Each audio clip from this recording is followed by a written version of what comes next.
Veshadharini Jaya Shri Krishna Chaitanya Prabhu Nityananda Shri Advaita Srivasari Gaura Bhakta Hare Krishna, Krishna Krishna, Hare Hare, Hare Rama, Rama Rama, Hare Hare. Yesterday we began chapter 11, and there's 3 parts to this. Yesterday, the first part was primarily focused on the playful activities of Krishna, Balaram, and their friends, and the nature of the love of the elder gopis for these boys, Balaram, Krishna, and so forth, and the comparative excellence of Mother Rohini to the other mothers, and the comparative excellence of Yashoda to Rohini, and the Vatsalya Rasa was the primary focus. Now in this part 2, the attention is going to shift a little bit to 3 things. One is the occasion of the residents of Gokul shifting to Vrindavan, and how that decision was made, the transference was made, and so forth. And then the second part of today's class is going to be what they did when they got there. And then the third part is Krishna dealing with the calf demon, who was a demon disguised as if one of the calves. So the age of Krishna is not super important, but it's important. The chronology is to a degree important. Krishna is ranging between 3 and 4 years of age. So think of somebody in their capacity. Krishna is a little precocious. He matured beyond his age, as one would expect. But that's his age, because the next section follows chapter 11, chapter 12, and our acharyas are very specific. At this point in time, Krishna was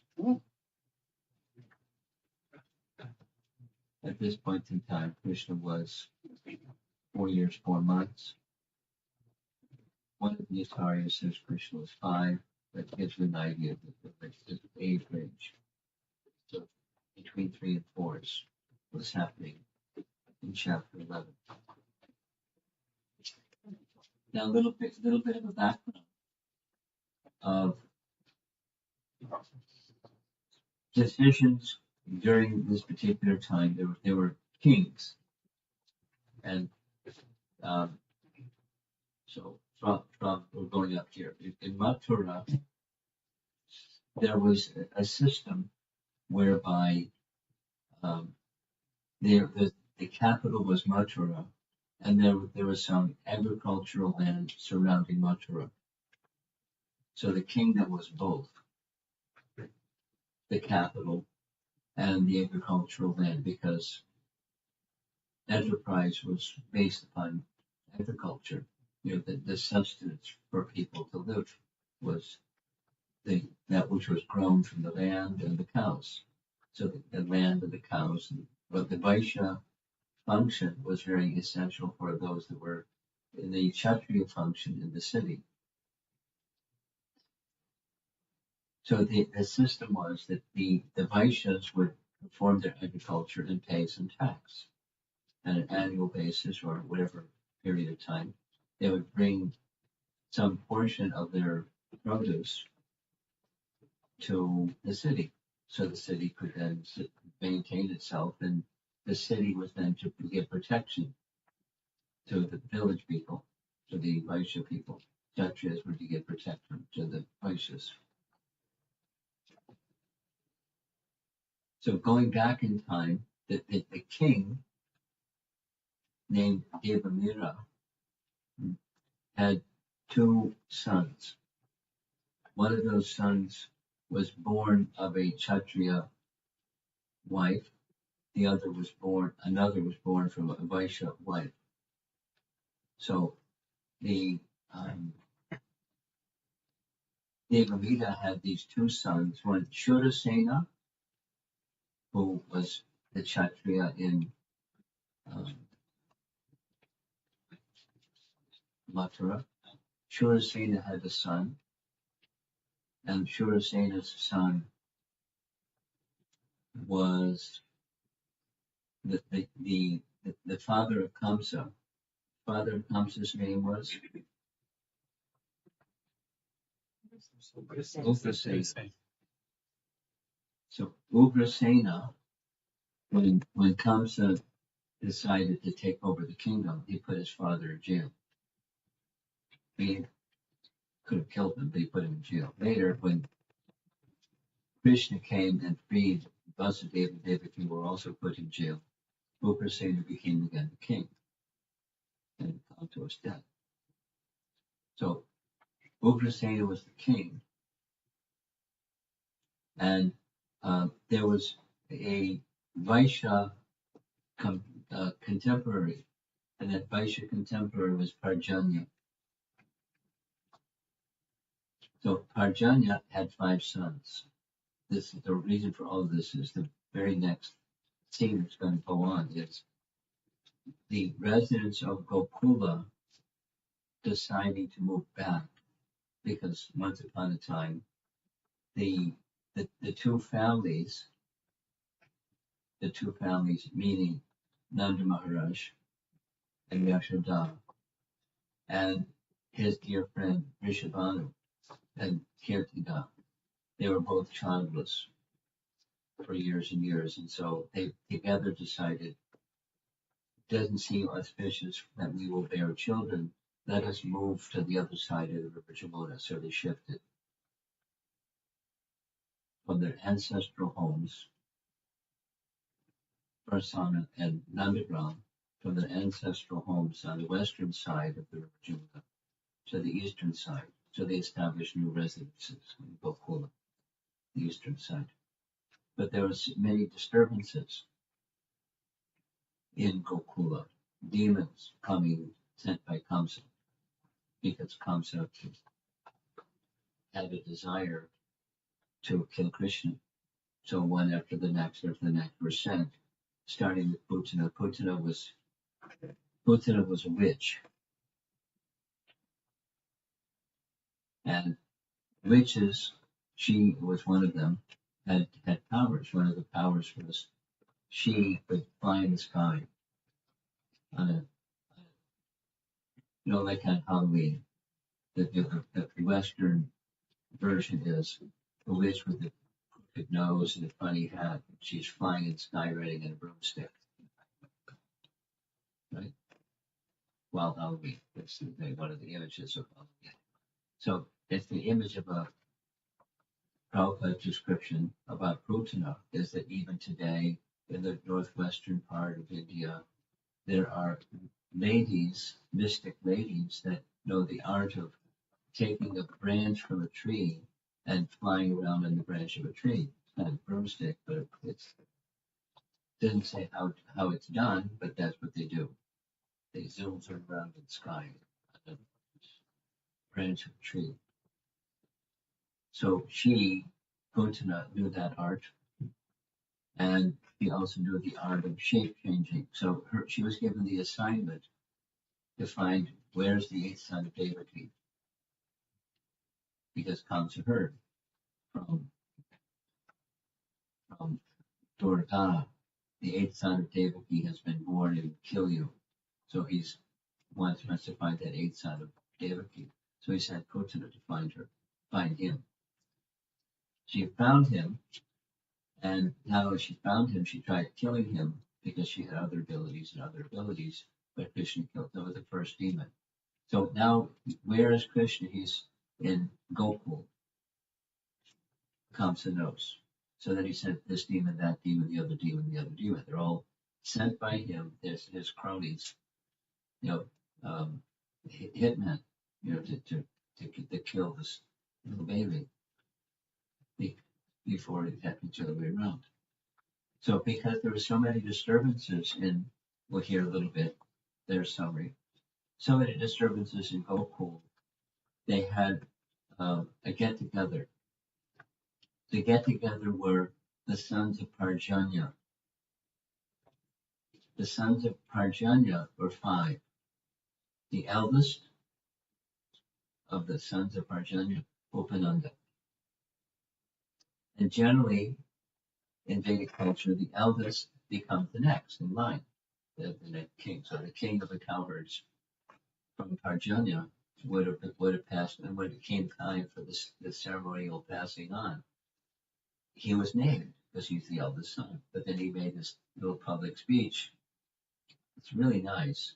I mean, there are different renderings of this, but a really nice rendering of it is in Gopal Champal. And he makes a public speech where the one who becomes the king has these qualifications, those qualifications. However, although my brother Nanda is not the eldest, he has all the qualifications.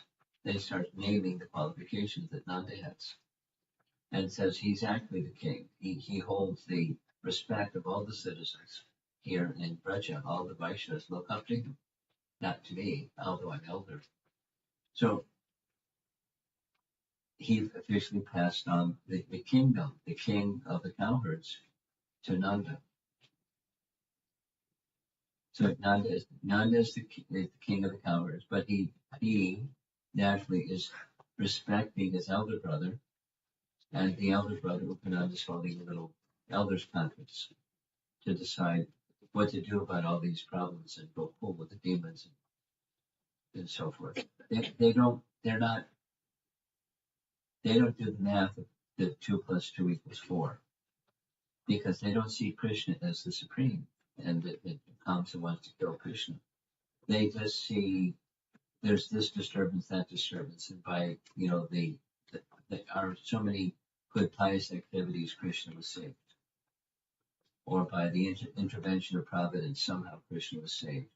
But there's too many disturbances here. Let's leave. So they're having an elders conference. That's how decisions were made. Didn't have like a town meeting or something. Here's Shukadeva Goswami, beginning part 2. One time, having seen great disturbances in Brihadvan, all the elderly persons among the cowherd men, headed by Nanda Maharaj, assembled and began to consider what to do to stop the continuous disturbing situations in Braja.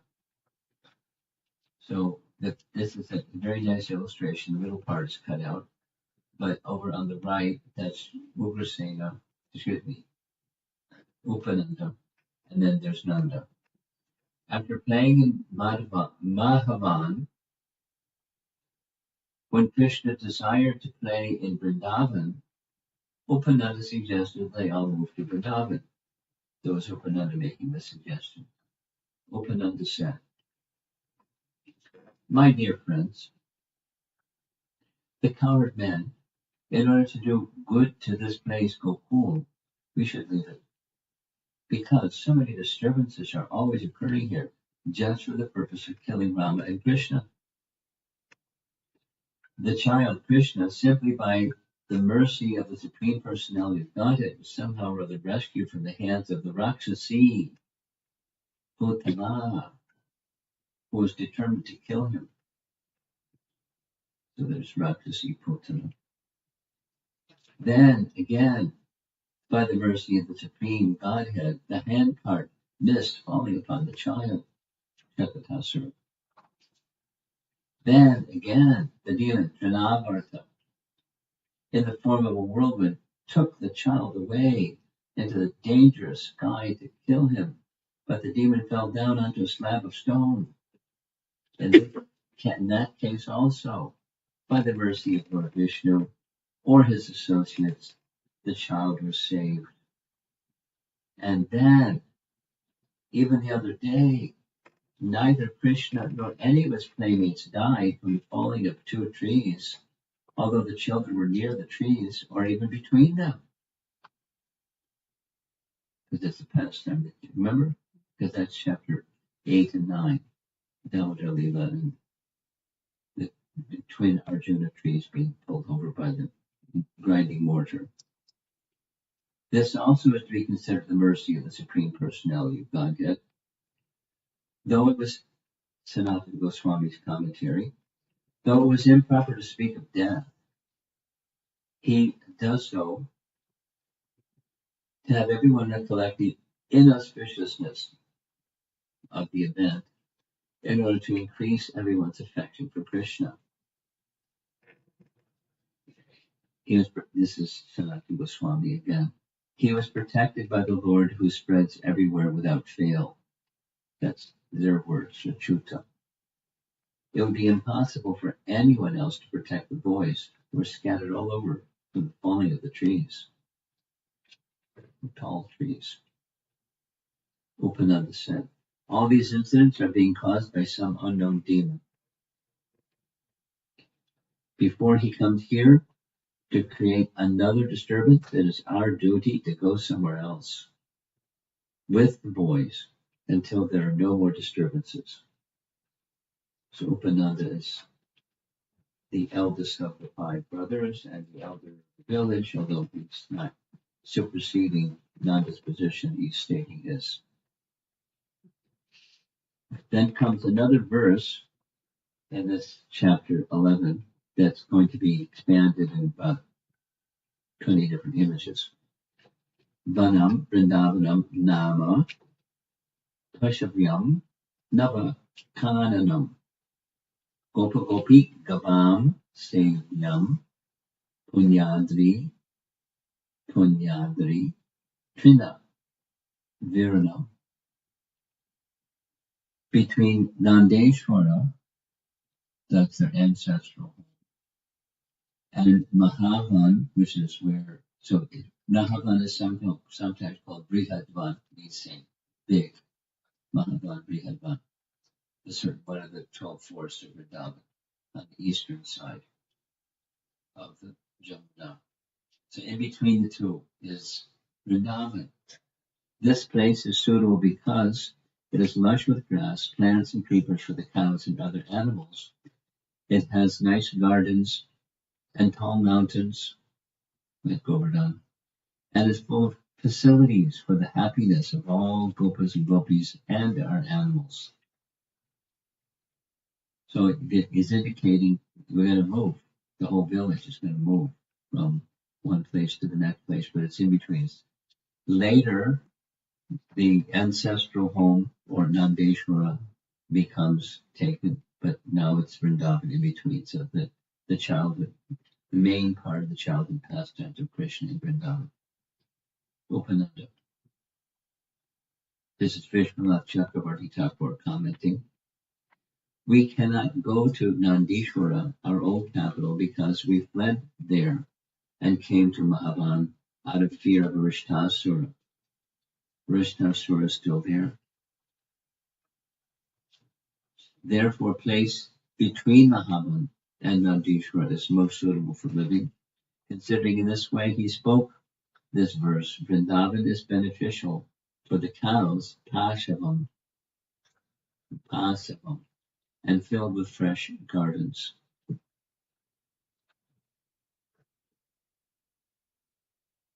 Jiva Goswami comments, according to Padma Purana, Kartika Mahatmya, this forest belonged to Vrinda, thus Vrindavan, who attained an intimate relationship with the Lord. This indicates that it was free of all disturbances and endowed with all good qualities. The forest is described.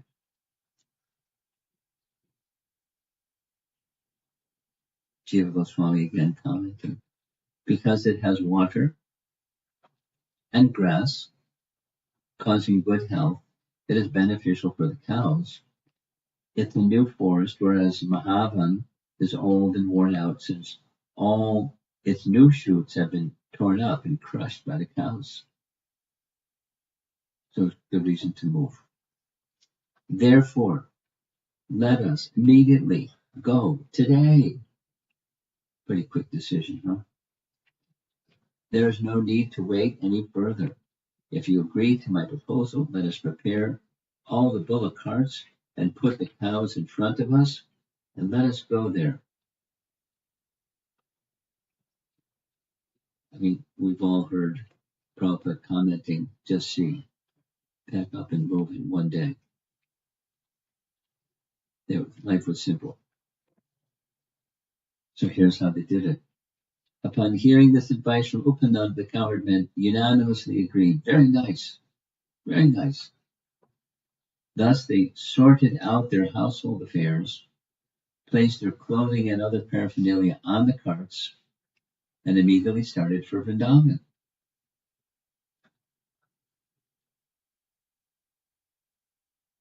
Keeping all the old men, women, children, and household paraphernalia on the bullock carts, and keeping all the cows in front, the cowherd men picked up their bows and arrows with great care and sounded bugles made of horn. And off they go. O King Parikshit, in this way, with bugles vibrating all around, the cowherd men, accompanied by their priests, began their journey. Notice in the back, there's Krishna and Balaram and their mothers. And there's Nanda at the big center image. Yashoda and Rohini, holding their sons, sat on one cart, for the two sons could not bear separation from each other. And off they go. Thus, hearing about the pastime of Krishna and Balaram with great pleasure, Mother Yashoda and Rohini, so as to not be separated from Krishna and Balaram for even a moment, got up with them on one bullock cart. In this situation, they all look very beautiful.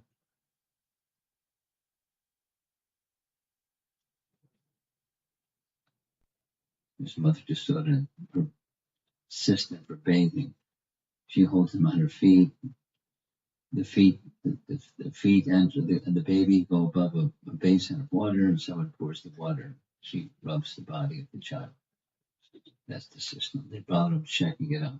He's next. They used to pass their time either by taking care of Krishna and Balaram or by chatting about their pastimes. Srila Prabhupada writes, thus Mother Yashoda and Rohini looked very beautiful. Either they were eager to hear the talk of Nanda, or they're eager to hear the two boys talk. In this way, they entered Vrindavan, where it is always pleasing to live in all seasons. Notice the semicircle. They made a temporary place to inhabit by placing their bullock carts around them in the shape of a half moon. They entered Vrindavan, Jiva Goswami writes, with happiness, just as the ocean gave a path to Ram. They crossed the Yamuna by tying huge carts together, which floated like boats. They crossed the junction of Mathura and Vrindavan, south of the Kaliyarada, and from where they would live, since at that place there was no people because of the huge forest.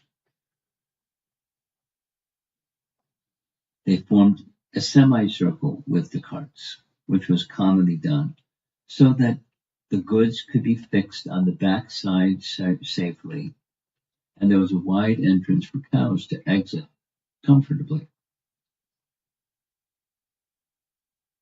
From Adi Varaha Purana.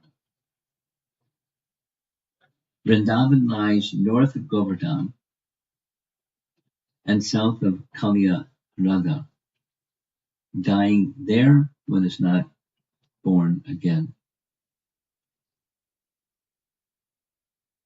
Shukadev Goswami continues, O King Parikshit, when Rama and Krishna saw Vrindavan, Govardhan, and the banks of the river Jamuna, they both enjoyed great pleasure. In this way, Krishna and Balaram, acting like small boys and talking in half-broken language, gave transcendental pleasure to all the inhabitants of Braja. In due course of time, they became old enough to take care of the calves. So this is the graduation ceremony.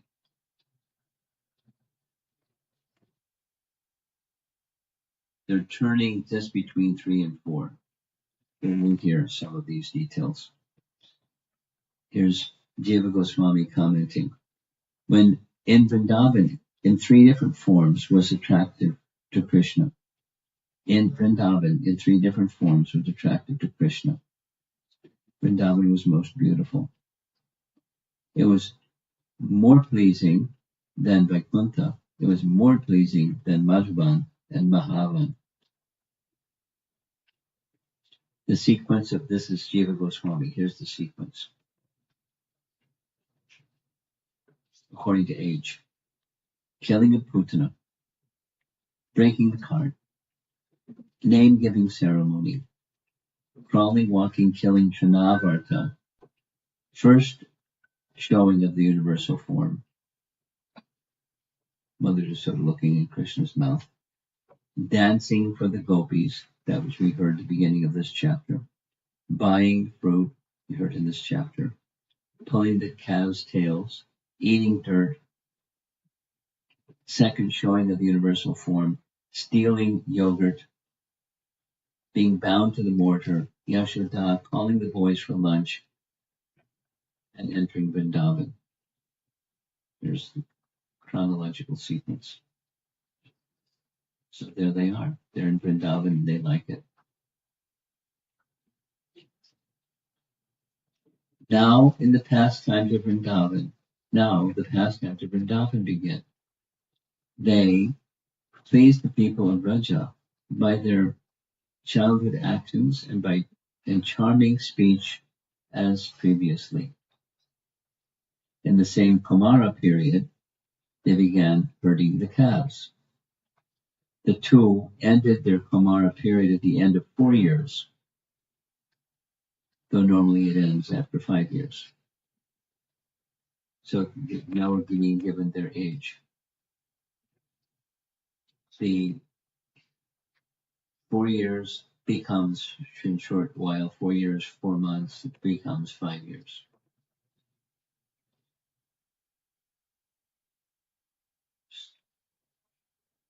So there's little Krishna and little Balaram turning 4, taking care of the calves.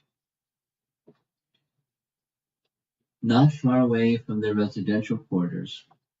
So this is a new section. First was the move, now they're in Vrindavan, and then what they do in Vrindavan with the calves. And then finally comes Vatsasura. Not far away from their residential quarters, both Krishna and Balaram, equipped with all kinds of playthings, played with the other cowherd boys, and began to tend the small calves. Sometimes Krishna and Balaram would play on their flutes. Sometimes they would throw ropes and stones devised for getting fruits from the trees. Sometimes they would throw only stones. Sometimes, their ankle bells tinkling, they would play football with fruits like Bela and Amalaki. Sometimes they would cover themselves with blankets and imitate cows and bulls and fight with one another, roaring loudly. And sometimes they would imitate the voices of the animals. The picture is clear. I mean, the painting depicts more. There's Krishna imitating the posture of the peacock as the peacock spreads his tail feathers. And some, like the deer running in the forest, and it's forest life, and they're little boys, and they're just very, very playful. In this way, they enjoyed sporting exactly like two ordinary human children. Sometimes, using slings, they would throw amalaki and bale fruit a far distance. There's the amalaki fruit, and going up the tree and getting the fruit. Then comes the final section, because Krishna is going to detect Vatsasura in this playful childhood scene. One day, while Rama and Krishna, along with their playmates, were tending calves on the bank of the river Yamuna, another demon arrived there, desiring to kill them. So, why the sweetness of Krishna being with the calves is prevalent. There was this danger. When the personality of Godhead saw the demon had assumed the form of a calf and entered among the groups of other calves, he pointed out to Baladev, here's another demon. So he whispered, so only Balaram could hear. Then he very slowly approached the demon, as if he did not understand the demon's intentions. Thereafter, Sri Krishna caught the demon by the hind legs and tail, tore the demon's whole body very strongly until the demon was dead. He threw him on the top of a tree, a kapita tree, which then fell along with the body of the demon who had assumed a great form. They wanted some kapita fruits. So sometimes it was using stones, some slings, sometimes vatsasuras, wolves to get some fruits.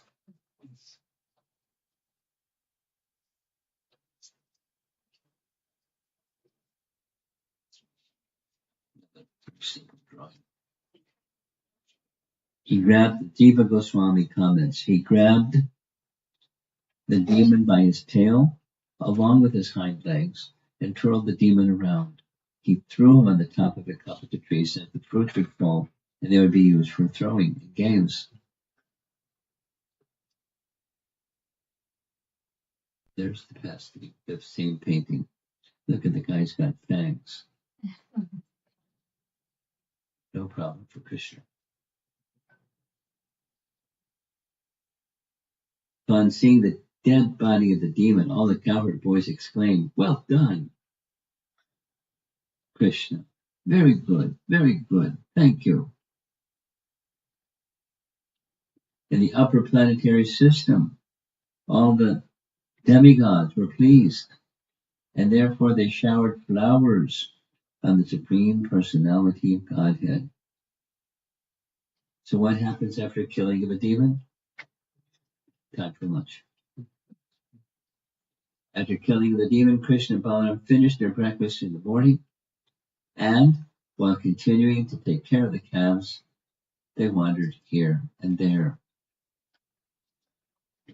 Now there's a lengthy description. First is a shorter description of the past life of Vatsasura. Interesting. In his previous life, Vatsasura was a great demon who was named Pramila and was the son of Muru. Not Mura, but Muru. After conquering the demigods, Pramila entered Vashishta Muni's ashram and saw a cow named Nandini. Desiring that cow, the demon transformed himself into a Brahmana and begged charity from Vashishta. Let me have your cow. As Vashishta, who had divine vision, stood silent, the cow spoke. Sri Nandini said, "You're a demon, Muru's son, and you have assumed the form of a Brahmana to steal the sage's cow. Therefore, a wicked-hearted one, now you become a calf." The great demon that was Muru's son, who once became a calf. He circumvented Vishishta and the cow, bowed down and said, "Please save me." The cow said, "Oh, great demon, at the end of Dwapara Yuga, when you go among many calves, you will attain liberation." So, in the case of the other demons, it's very explicit that Kamsa had this one, that one. The other one is his henchmen, his hitmen. In this case, it doesn't say that. It just said he came to kill Krishna. But Sasura, the calf demon, this is now Bhaktivinoda Thakur. So Bhaktivinoda Thakur extensively in regarding Krishna's childhood pastimes makes the following assumption or presentation, that when in each of the pastimes of Krishna killing demons in Vrindavan, it indicates the willingness and capacity of Krishna to remove obstacles on the path of a sadhaka. And this demon represents this obstacle, and Krishna destroys this obstacle, and so forth. And that obstacle. From that, so the two sources, Krishna Shiksamrita and Krishna Samhita, two books, both describing the same. Vatsasura, the calf demon, represents a childish mentality, mischievous, and too easily influenced by bad association.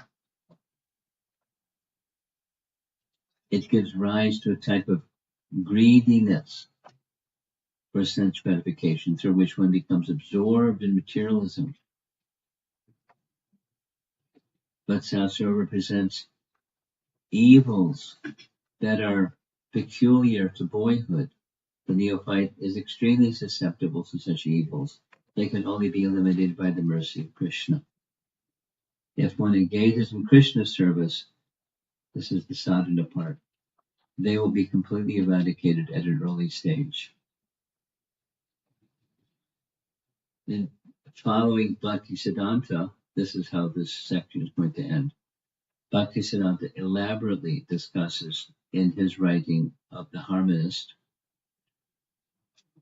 Srila Prabhupada's effort when he first took sannyas, he followed Bhaktisiddhanta in so many ways, including his commentary on the Bhagavatam, but also Bhaktisiddhanta, in addition to writing volumes of books, he had newspapers and other regular weekly or bi-weekly or something circulars. So Bhaktisiddhanta's in English, it's his own inimitable, formidable English, is the Harmonist, but there were also ones that were in Hindi and Bengali for just, everyday people. So his writings from the Harmonist, indicating Krishna's killing of Vatsasura and how it plays into the life of sadhaka. Very nature of childhood is not bad. It should not be discouraged.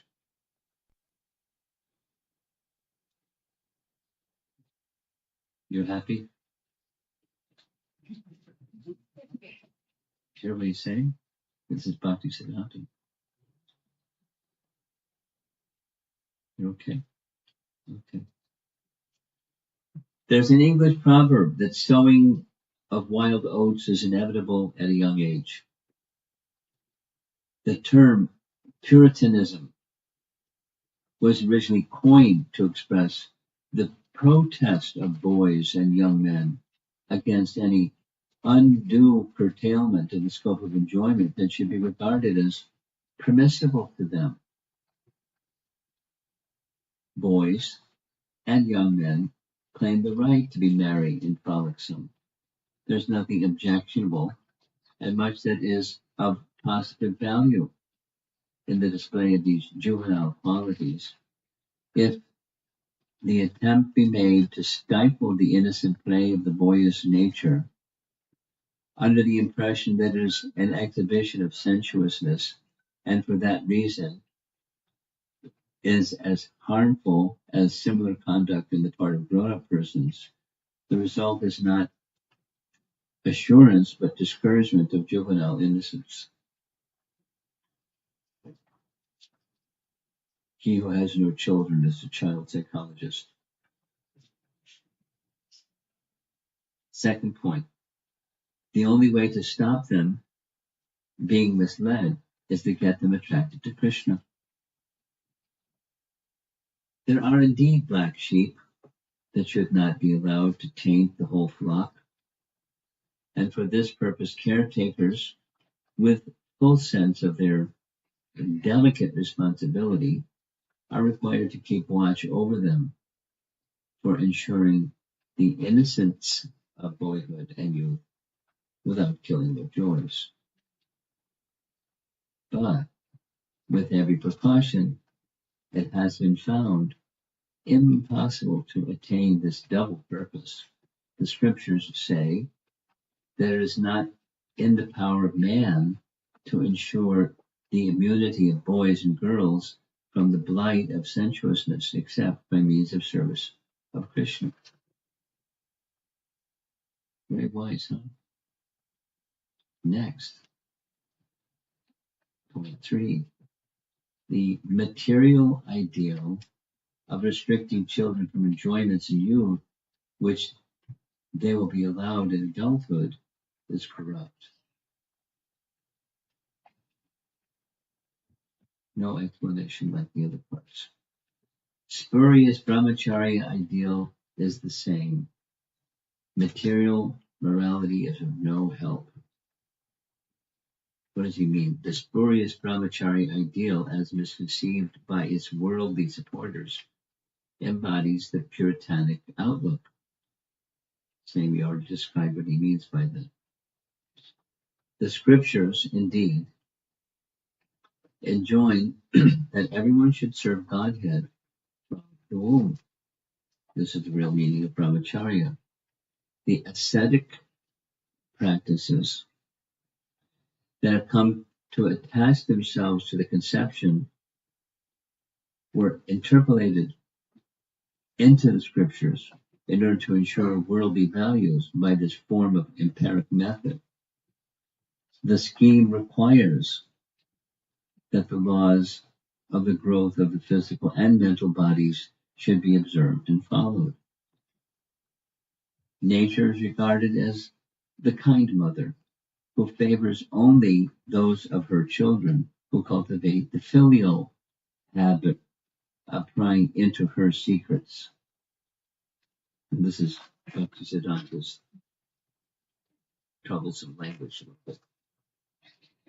Nature is supposed to be unable to avoid divulging her secrets to her inquisitive children, although she is well aware that her children will exploit this knowledge for troubling her by harassing her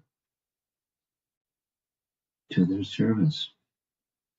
In other words, it is also assumed to be the duty of the kind mother to consent to put herself in chains in order to minister to the sensuous appetites of her worthier children. Nature is assumed to do good to her children only by submitting to being the victim of their lust. Obviously, that's not a good idea. Morality is a valued commodity only on the plane of delusion. It has no locus standi on the plane where the conditions exist, where the conditions of existence are perfect. Unique way of saying anything. This is the last point. We should not sentimentally think that playful child does not need training. But then, how is that training to be done? And the indication is, child psychology or child education or parenting is in the direction of Krishna. So this and that and the other that have Krishna at the center as its place, rather than scolding and reprimanding and curtailing the model that he is espousing and encourages is somehow that Krishna emerges at the center.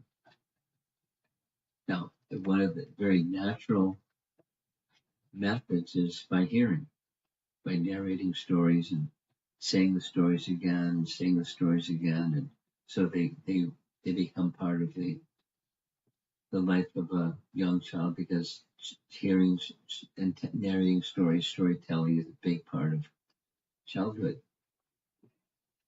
And then comes games like the Cowherd Boys would do, playing games that are in relation to their having fun.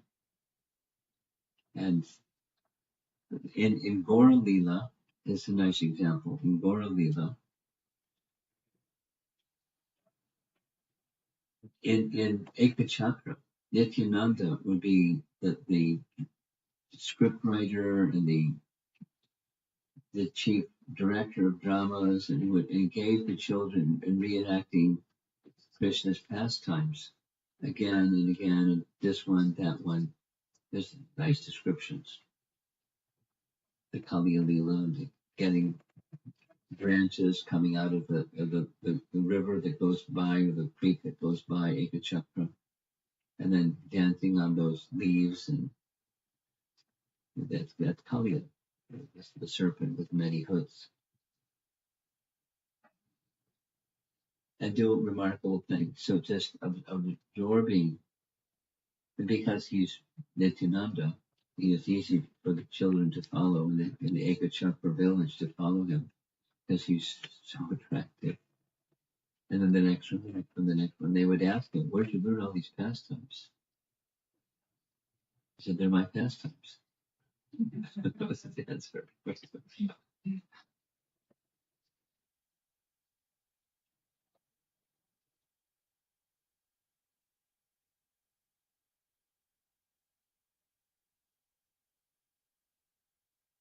Vigilance without being stifling, nurturing Krishna-centered activity without the puritanic, as he's using the phrase,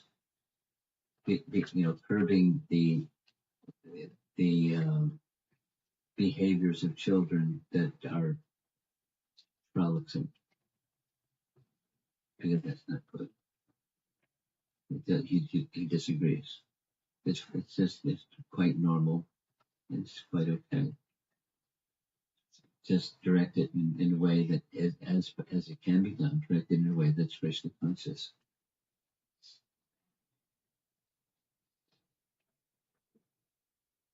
Okay, so that's our part 2. And the final section of chapter 11 is what? Bakasura. He was sent by Kamsa. And like Putana, like their brother and sister, they had shape-changing abilities. So he picked,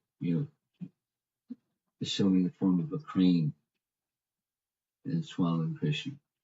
That was his plan. Didn't work out. But that was the plan. So while there's many nice things, but one of the nice things is while this playfulness is going on, Krishna, he's all knowing. His all knowingness doesn't go out the window in his playfulness. So when some demon comes, disguised as a cat, and the demon comes, he knows immediately he's also a demon, and deals with it in a way that the cowherd boys are disturbed, and the other calves are not disturbed, but the demon that came to kill him is killed, destroyed.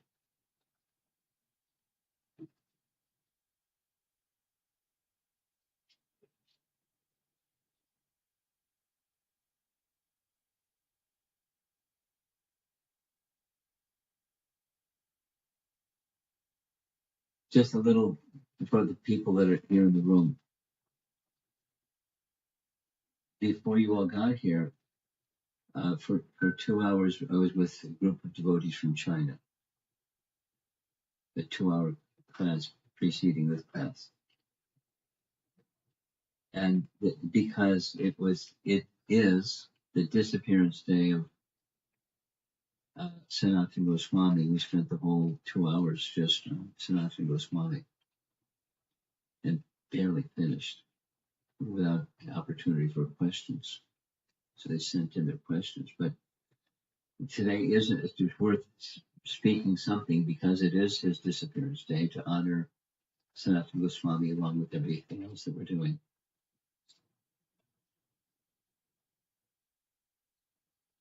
Repeated several times in different places.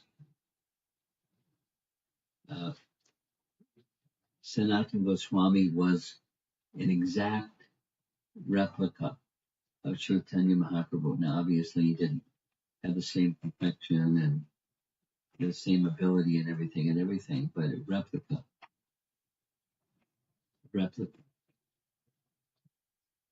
Seeing him reminded one of Lord Chaitanya. That's nice. And not only amongst the Goswamis, once they start going down this path, there's so many things to say. But he showed an insight with just seeing a little sign of something. He understood everything about that something.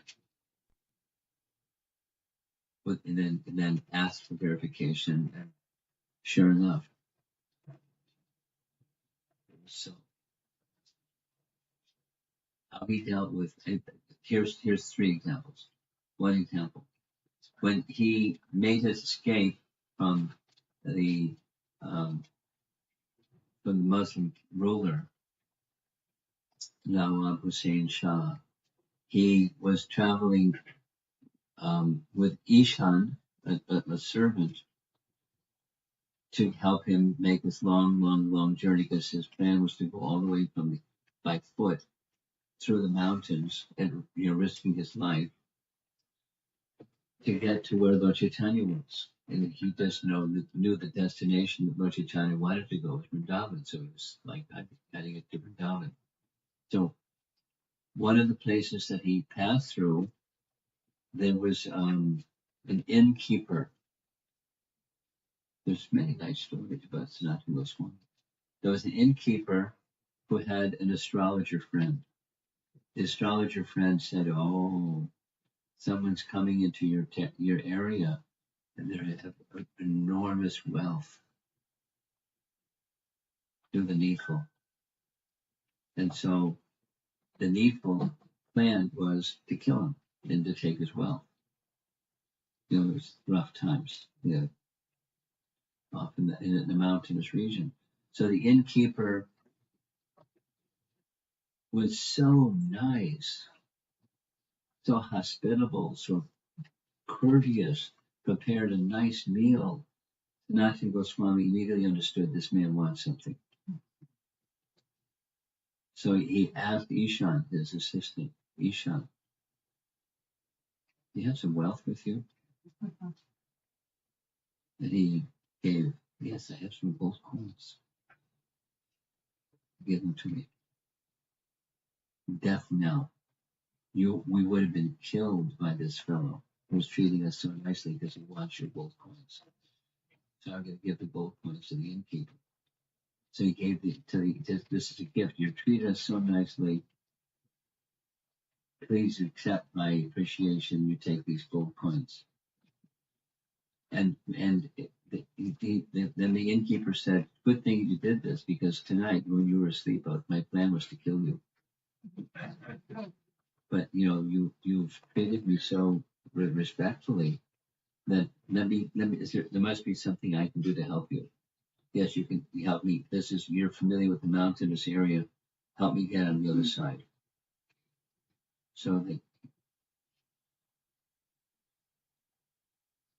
And when he got to Varanasi, before he got to Varanasi, he had paid a visit to some relative. The relative understood his situation.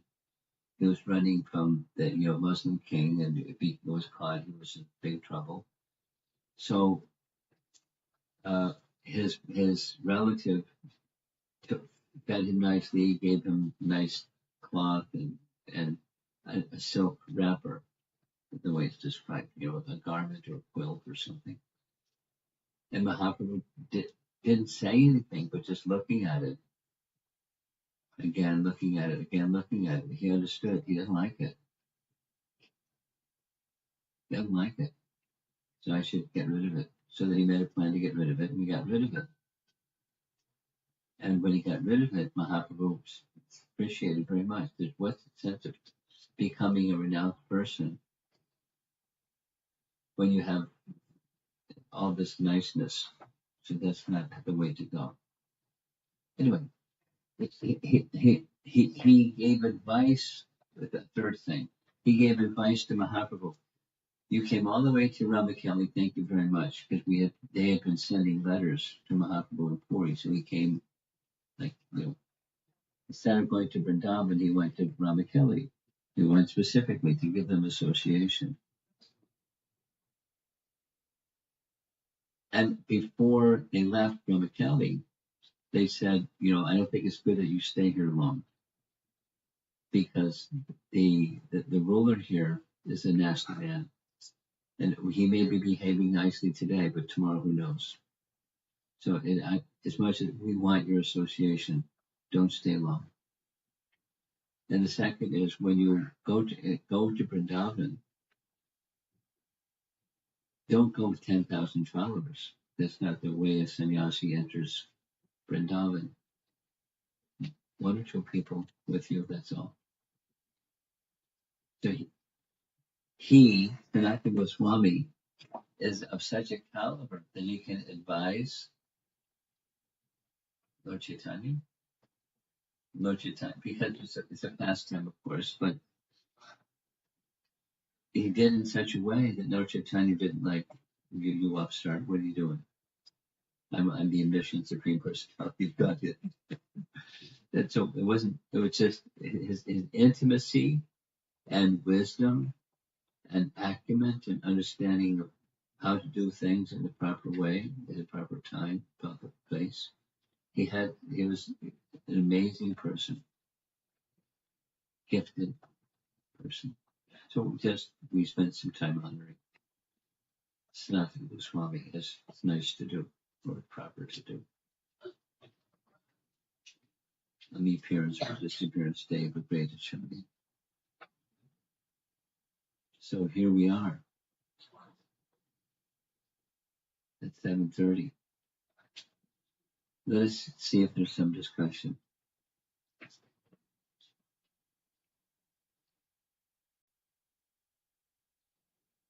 Now, yesterday, little comment. Yesterday evening, there weren't so many questions. I don't know why. Maybe it was intimidating, or you're not used to me, or something. But I'm used to lively discussion. That's the best part. Yes. So I have a question in regards to Krishna's. I have a question regarding Krishna's Yoga Maya. So we know in his pastimes, he passes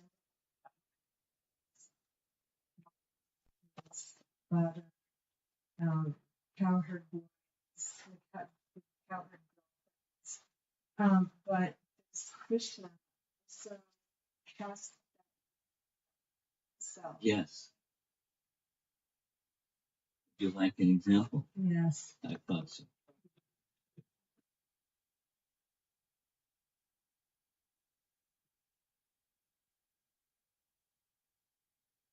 It's going to come in the next section, chapter 12. There's probably others, but it's just it's a very good example.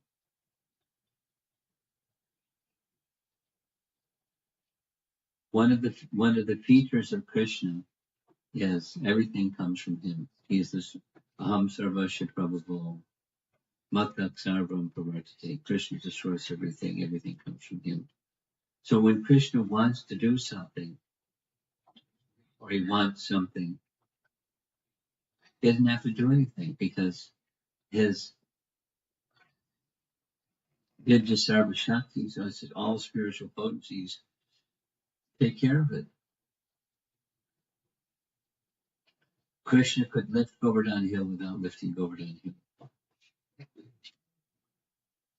Didn't even have to say, "Oh, Govardhan Hill, rise." Just has it have a desire, whatever he desires, because things happen according to his desire, and how it happens is his potencies, which leads into your question. So, in the next chapter, that this demon was sent by Kamsa, who was the brother of Baka and Putana, that saying who mom and dad were with their brother and sister. And so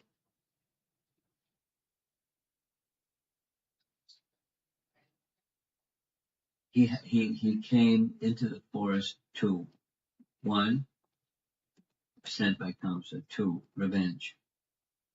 He wanted to get back.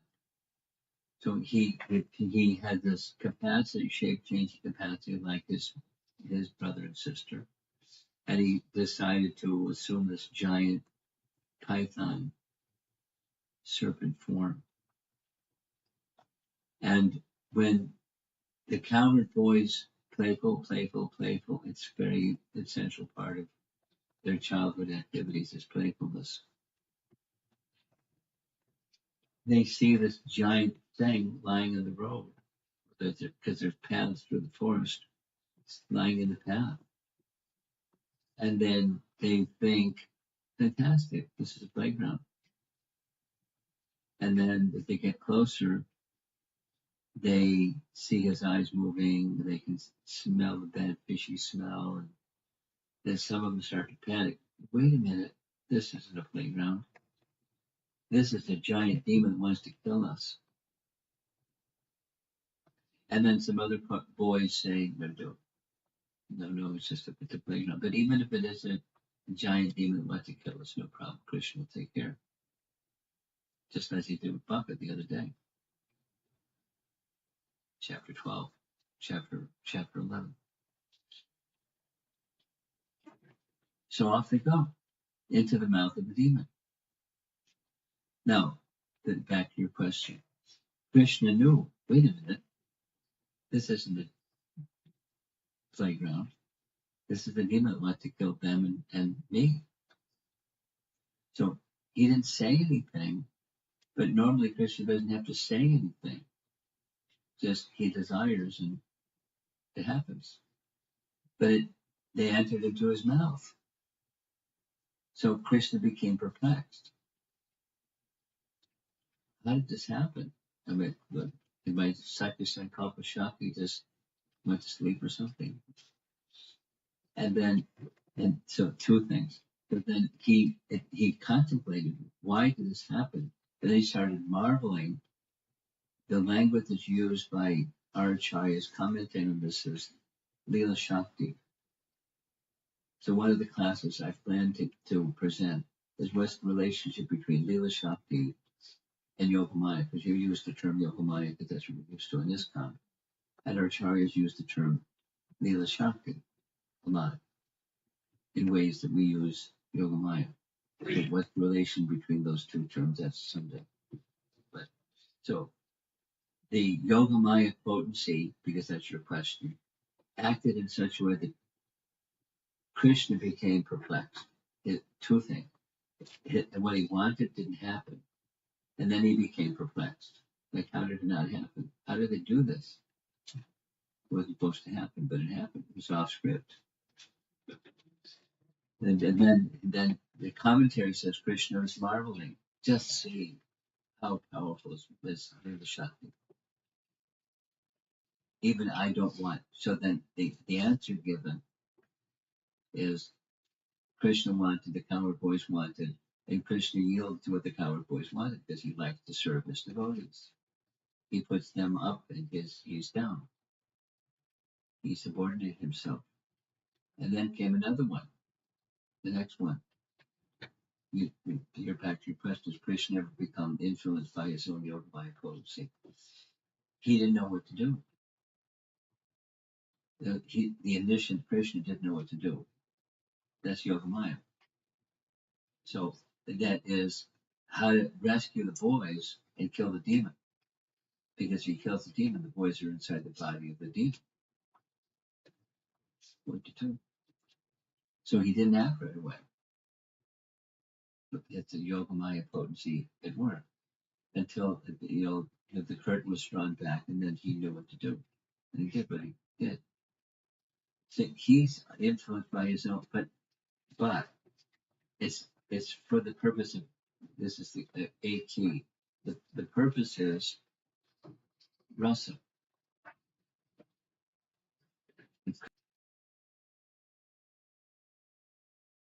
This is the a key. The purpose is rasa. If Krishna is enjoying rasa with the cowherd boys, Krishna is enjoying rasa.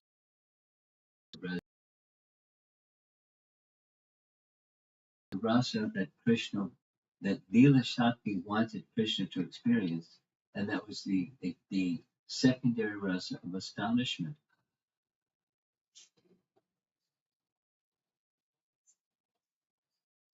That's Yogamaya, acting to influence. So it's under his desire, but looks like it's superseding it, like he's being covered. But it's his own desire, behind the scenes. If it's not clear, you're in the front. Go ahead. Thank you, Tamaraj. Thank you for the wonderful class. So, This boy doesn't need a microphone. Go ahead. my question was that you said Krishna keeps his friends above him. Yeah. And not only friends, everyone. Yeah, all devotees. Yes. So, and he's also sometimes like controlled by Shaktis when he wants to. So, does he keep his Shaktis also above him, or is there a difference? They move according to his desire. Oh. They're not above him. They move according to his desire. He's above them and they're under him. There's the energetic and there's the energy from the energetic. They move according to his indication. They're under him. Including this example with it, which she's raising, where he's under the influence of his own Yogamaya, because that's his pleasure. And Yogamaya understands she wants this happiness.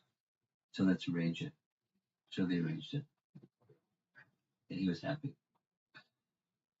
Does that answer your question? Yes, Maharaj. Okay. Behind you. Maharaj, you said Krishna exhibited the universal form twice before the age of 4. First time being when Mother Yashoda saw that entire universal Krishna's mouth. That was the second time. When he was in the chronological order. Yes, I remember that example. And does anybody, my mind is, I'm not recalling. You want to add? What was the first time? Second time? Once Yashoda looked into the mouth of Krishna, just like the blind feeding him. He was just, he was yawning. Yeah, then she just looked and she. So first time she thought it was just a Hallucination. Yeah, but the second time when Krishna was brought before Yashoda, he ate dirt. Yeah. And she asked to see. Then she, for a moment, she started thinking maybe this child is not ordinary. And then Krishna immediately realized it was not her. Okay. Yawning. That was the other. Over here. Really?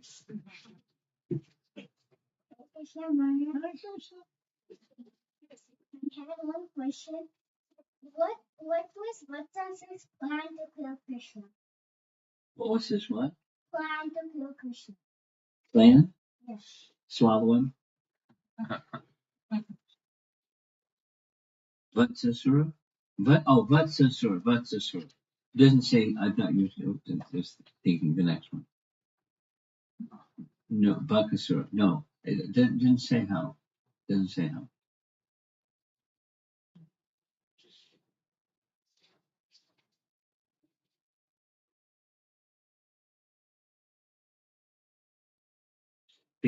Because um, demons have commonly, not always, but demons have different powers. So I haven't come across any description of what different powers Vatsasura had, and which of those powers that he had, his plan was to use to kill Krishna. Next question. Thoughtful question. Anybody in the room know the answer? You know the answer? Yeah. So Vatsasur, like he planned to go behind Krishna and strike him from behind. Strike him from behind. Yeah, so he could finish him off. Like kick him. No, like hit him with his head. Hit him with his head. Yes. Really?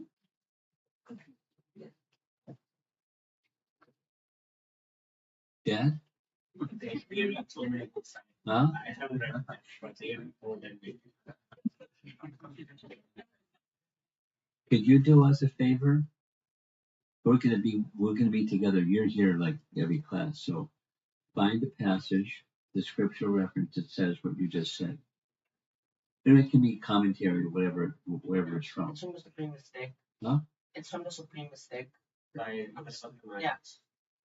The Supreme Mistake. Supreme Mystic.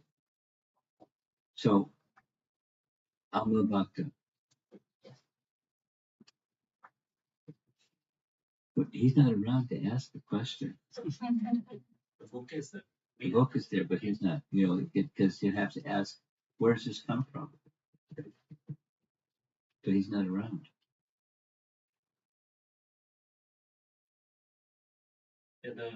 My understanding was that book was based on Anand Vrindavan's book and one more book. I have access to another Vrindavan chapel. And I'll see if I can find the answer. That's my homework assignment. And you bring that passage from his book, and we can look at it. Okay. Yes. Look at what you started. Go ahead. Hi, Krishna Maharaj. My question is the cowherd friends after Vatsasura was killed just say thank you. Well done. Yeah, then it's not an ordinary thing killing or boiling a cow around and many other demons. Can you comment a little They're bit just on? boys. They're just playful boys. Their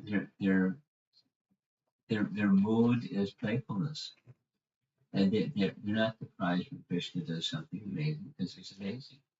Just like this example, how did Krishna kill Bakasura? Why would he kill Bakasura? If this is a demon, then we'll be. So it's just Krishna does amazing things. Time for lunch. It's just like that. They're just playful. That's my understanding. They don't like. It's because sometimes there's description, but at the end of the day, they go back and tell everybody what happened today out here in the pasturing ground. And it's just like fun. And then the adults are scratching their head, wondering, are these kids making this up? And so, but it's just Krishna, our wonderful Krishna. That's my understanding of how they process stuff.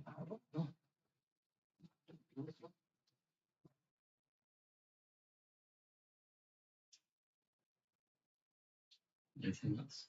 Yeah, I mean, I think other what I've read. that's a fact. That's a fact. think the other thing that I read through the writings of Srila Vishwanath Thakur is because Prem covers their appreciation of his majesty, right? As Ashwarya. So it's not something that they appreciate. The relationship. Such a good Thakur says this Mahamaya, Yoga Maya, and then there's Prem. And like, for example, the confusion of Vishwa Maya is not due to Yoga Maya. He mentions that it's actually due to potency of language. So I think his friends have that. And so they're not viewing it as something amazing, it's just appreciation in a very friendly way what their friend did.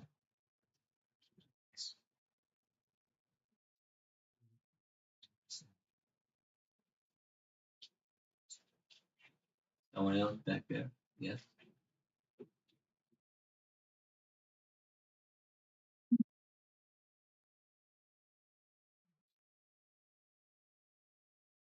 So this demon, he represents the mischievous. And how she can control it by force, make the life Krishna centric and attractive. So I understand the principle. I feel like it's still to implement my setting. But what if I see that, you know, so as the child grows, they get more information. And what happens is that even if you try to make the life Krishna centric, they kind of lost like that aspect. That point force the Krishna centricness because we are trying to do it in a way to curb their mistakes. Do me a favor. Speak slowly. Yes, ma'am. Because I got most of it. But we got to the really key part at the end, but the real epic apology. So just the last part again, not the whole thing. Therefore, So when we try to make like Krishna centric to attract the child away from mischievous attitude, what should we do if bad association influences the children and they start going in that direction. and they don't like Krishna consciousness? That is Krishna consciousness on the There's no such thing.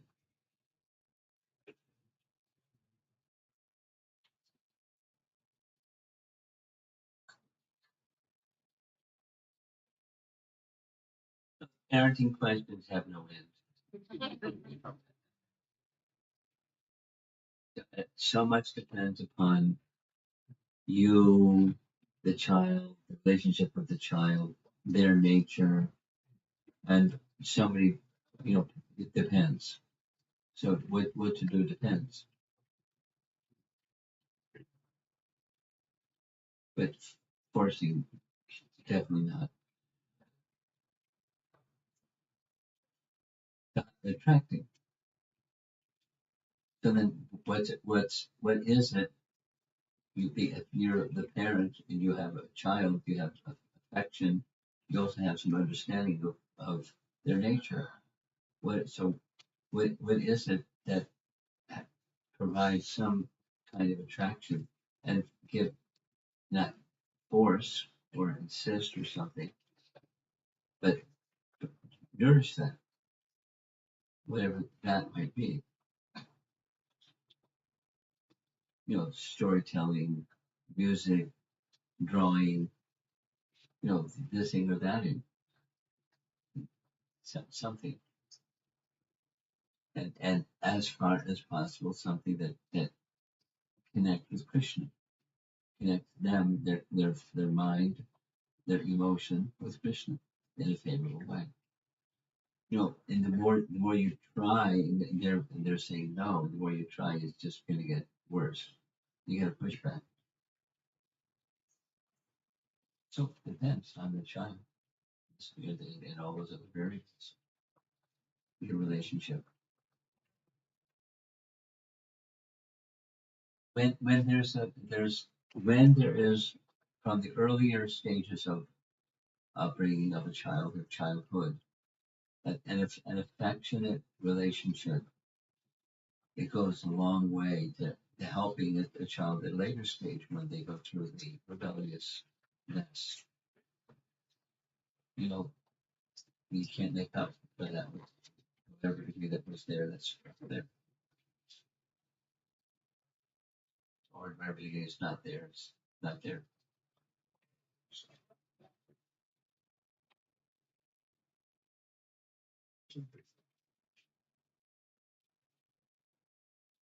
Anything over on this side?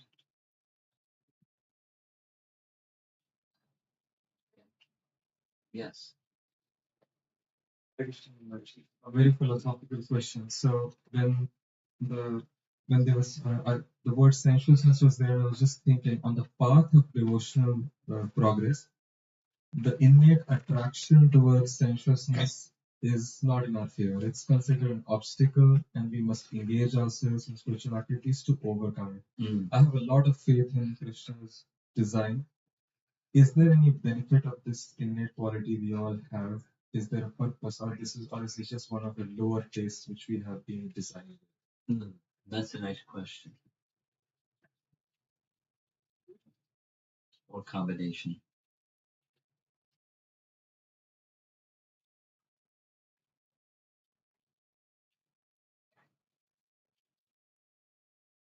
You know, another way of saying it is the covering a reflection of something that's innate, or is the covering just that, just a covering? And you know, you deal with the covering because it's there, but you want to go beyond the covering because it's covering what's, but can what's innate be be shown through the covering? It seems like that's what you're asking. And when when there's a young person of it, or a person of any age, but it's a young person that has some innate Krishna consciousness, they also have skill sets of this and that and the other thing. I mean, I don't know so much about this, but I know somebody.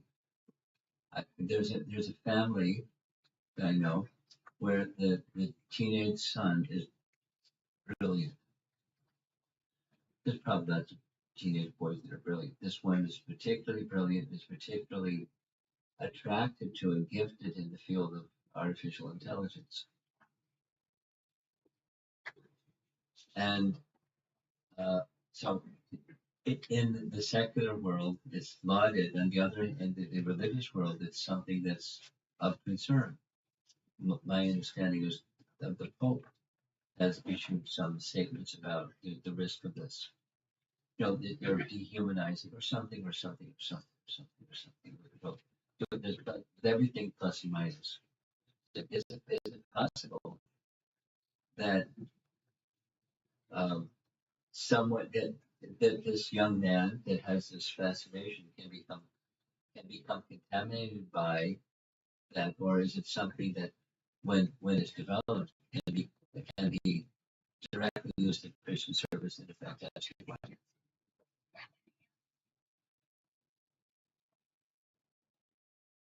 You know, it's just using this as an example. I'm now thinking about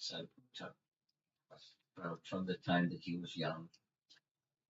Because he's an exact, you know, from my experience, if there's if I've said this many times, if there's one person in my life that I feel he is a genius, it's Sariputta.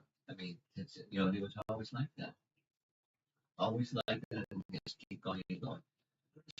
He had skills that were a lot in the world, but he used them entirely in Krishna service. So, you know, it's something that's innate and works through the covering. When well, So, you know, incredible. So something that the company can be just reflect, what's innate, or it can be something that's not it's just detrimental and you leave it to the side.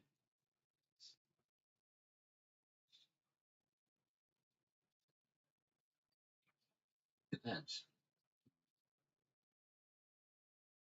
And because this is age of culling, the detrimental seems to win. The covering tendency becomes so strong because of the age of culling that you engage in something, and next thing you know, you're in the soup. When that wasn't the intention. So there, there, there's risk at any stage.